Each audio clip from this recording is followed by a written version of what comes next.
আন্দোলনে সম্পৃক্ত হয়েছিলাম, সেই মুক্তির বার্তা শোনানোর জন্য কোনো সিপাহ সালার পাইনি।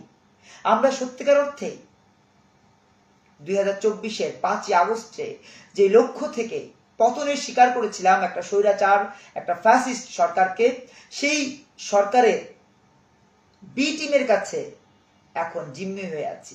বলতে পারেন কিভাবে? এইভাবে যে শেখ হাসিনা নির্বাচন দিয়েছে নামকা ওয়াস্তে, কিন্তু আক্ষরিক অর্থে সেটা নির্বাচন ছিল না, সেটি ছিল একটা পাতানো খেলা। ঠিক তেমনি ভাবে আন্দোলনের পরে একটা সরকার ক্ষমতা এসছে, সেই সরকারটাও আমরা দেখেছি পাতানো খেলার মতো করে সাজিয়ে গুছিয়ে জনগণকে বোকা বানিয়ে এই ফাইনাল যে ছক্কাটা মারে, সেই ছক্কাটা মেরেছে।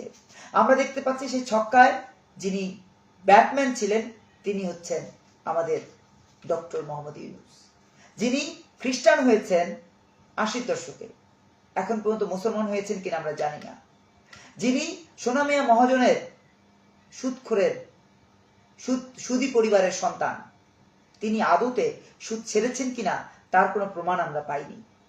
তিনি একজন তথাকথিত স্পিকার, যে স্পিকার বিশ্বের বিভিন্ন দেশে গিয়ে